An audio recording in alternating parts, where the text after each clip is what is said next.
Warriors, Mistystar's Omen by Erin Hunter, Chapter 8. Keeping her weight balanced over her haunches so that she didn't tip forward and fall in, Mistystar sliced her paw through the water. Her claws sank into the minnow's narrow body, and she flicked it triumphantly onto the rock beside her. The tiny fish flapped for a moment before lying still. "Nicely done," called a voice, making Mistystar look up in surprise. Beetle Whisker was watching her from the top of the shore. His brown and white fur stood out sharply against the gray stones. "It's still not much more than a mouthful," Mistystar pointed out, glancing down at her catch in disappointment. Red Whisker had taken a patrol upstream that morning in search of more prey outside the territory, but Mistystar had wanted to check for herself the state of the lake. "At least the big fish are coming back," Beetle Whisker purred. Mistystar put her head on one side. "They are?" Beetle Whisker nodded. "Oh yes, I saw a huge trout yesterday, longer than my tail. Mothwing told me to leave it alone though." "She did?" "Yes, to give the lake a chance to build up its stock again. She said we should let the bigger fish build up their numbers and breed again before we start catching them." Mistystar felt her mouth fall open. "She didn't mention this to me." Beetle Whisker blinked. "Well, maybe she thought you'd feel the same." He sounded uncomfortable, and Mistystar felt sorry for challenging him. He wasn't the cat she needed to speak to about this. She stood up and picked up her minnow. "I'd better add this to the fresh kill pile," she meowed. "See you later, Beetle Whisker." She left the warriors standing rather unhappily on the shore and threaded back through the ferns to the camp. She dropped her fish onto the pile and went to the medicine cat's den. Mothwing was inside alone, doing something complicated with a heap of leaves. "Why did you tell Beetle Whisker not to catch the trout?" Mistystar demanded. Mothwing looked up. "Because we want to let the lake recover first," she meowed. "What's the point of taking all of the big fish as soon as they appear?"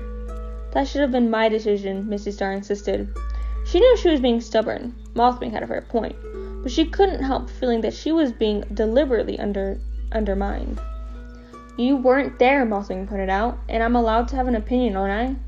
There was a hint of challenge in her gaze, which made Mistystar bristle even more. "You know what? I'm not sure anymore. Not after lying to the clan about StarClan." "I didn't lie," Mothwing flashed back.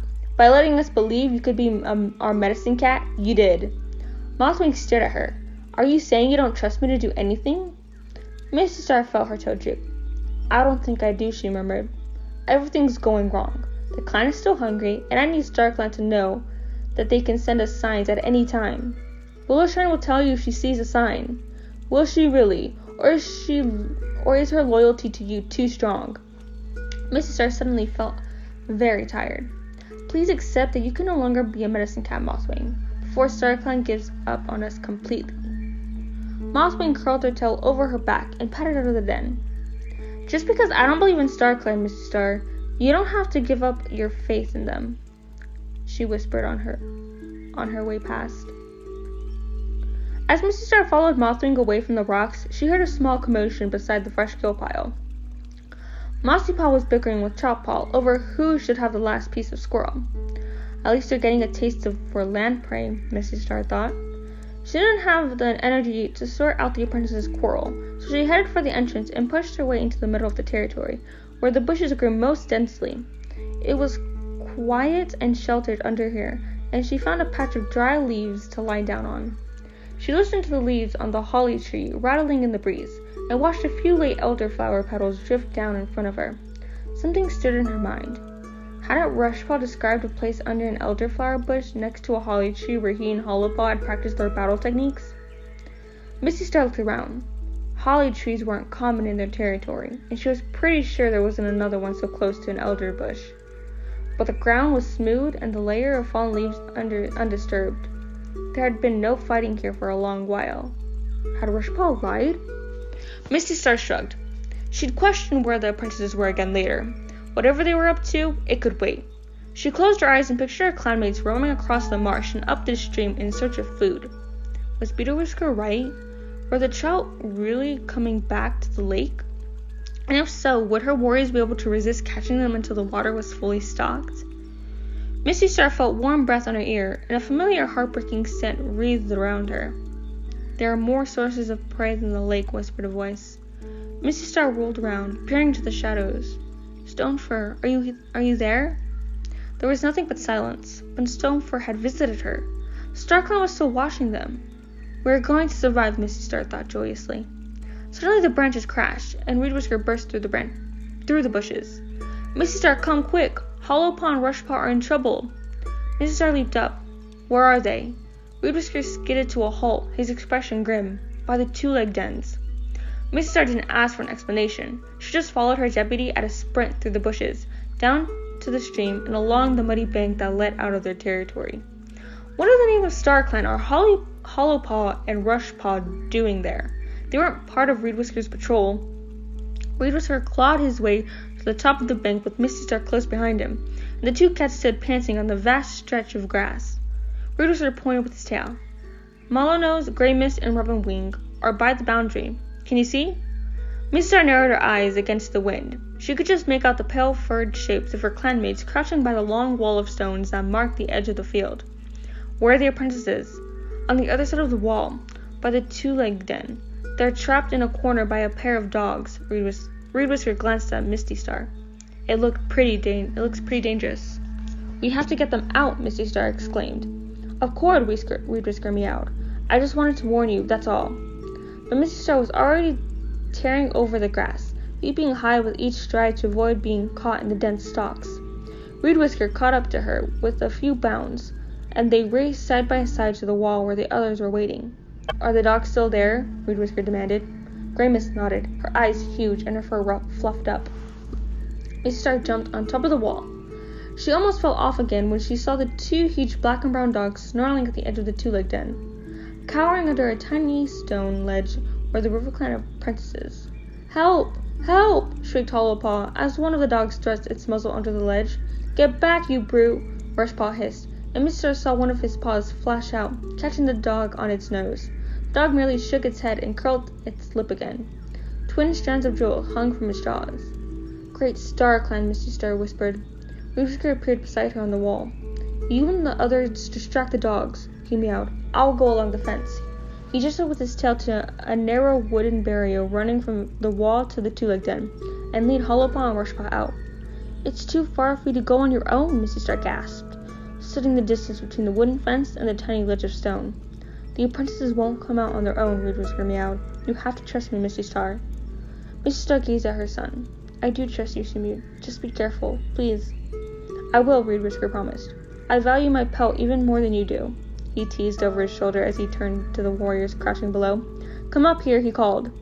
Grey Mist, Mallownose, and Robin Wing scrambled onto the wall and balanced beside Mistystar. Reed Whisker started to trot along the top of the stones. When I'm almost at the two-leg den, make some noise, he ordered. Are you gonna let him do this? Grey Mist whispered to Mistystar. We don't have a choice, Mistystar replied grimly. Oh, StarClan, please watch over him. The cats watched in silence as Reed Whisker picked his way along the narrow strip of wood. His black pelt looked like a shadow as he crept noiselessly closer to the two-leg den. When he was less than a fox length away, Mistystar lifted her head. Dog breath, she screeched. Over here, you foul-mouthed creatures. One of the dogs spun around, its hackles raised. It barked, and the other dog turned to join it. Scared of us, are you? Taunted Mallownose. Come on, flea pelts. Pick on someone your own size, yowled Robin Wing. The dogs took a pace toward the wall. Behind them, Mistystar saw Hollowpaw and Rushpaw peep out from under the ledge. They looked as tiny as kits, and even more vulnerable. Too scared to come any closer? Jeered Grey Mist, standing on her toes. We'll give you a proper fight. The dog sprang forward, crossing the short, muddy grass in a few strides. Mistystar gripped the stones tightly to keep herself from fleeing. At the far end of the wooden fence, Reed Whisker jumped down and raced along the side of the two-leg den to where the apprentices were hiding. Come on, Mistystar heard him call. This way, quick! Hollowpaw and Rushpaw started to creep out from underneath the ledge. Faster, faster, Mistystar willed them. In the brief silence, the dog's attention had turned away from the cats on the wall, one of them swung its massive head back toward the two-leg den. When it saw the three cats outlined sharply against the pale gray stone, it let out a growl. With a mad scramble of gigantic paws, the dogs whirled around and started to hurtle back toward Reed Whisker and the apprentices. No, screeched Mistystar. Without thinking, she leaped down behind the dogs. Come back, here, take me instead. Get back to the wall, yelled Reed Whisker, who had reached the apprentices and was standing in front of them, shielding them with his tail. Run, Mistystar hollered. She was almost at the dog's heel now. Mud was splashing into her face from their racing paws, and she was almost knocked off her feet by one of their thick furred tails. She sprang up and grabbed at the end of the tail in her teeth. At once the dog skidded to a halt, jerking Mistystar forward. She braced herself and sank her teeth deeper into the fleshy tail. The dog circled, and Mistystar found herself being dragged sideways. Let go, Mistystar, she heard Mellownose shout from the wall. Mistystar gritted her teeth and clung on. She could feel the dog's breath hot on her neck, and the stench was enough to make her gag, but she knew she couldn't let go. There was a rapid pounding of paws, and suddenly Grey-Mist and Robin were beside her, rearing up on their hind legs to slash at the dog. With a yelp, it jumped backward. Mistystar lost her grip and stumbled onto her knees. Grey-Mist shoved her up to her feet, and the three of cats raced back to the wall. Where's Mellownose? Mistystar yelled, realizing that the top of the stones was empty. Helping Reed Whisker, Grey-Mist panted. Mistystar whirled around and saw the light brown warrior clinging to the back of the other dog, distracting it while Reed Whisker pushed Hollowpaw and Rushpaw up to the top of the fence. As soon as the apprentices were clear, Mellownose sprang from the dog's shoulder onto the fence beside them. The narrow strip of wood shuddered and buckled as the three cats clung on. Reed Whisker, watch out! Mistystar shrieked. The deputy was crouching down, waiting for the fence to stop shaking before he jumped up. Both of the dogs leaped at him, jaws bared, drool flying from their cheeks. They landed with a thud and a dreadful tearing sound. Reed Whisker let out a shriek of pain that tore Mistystar's heart in two. Reed Whisker, no!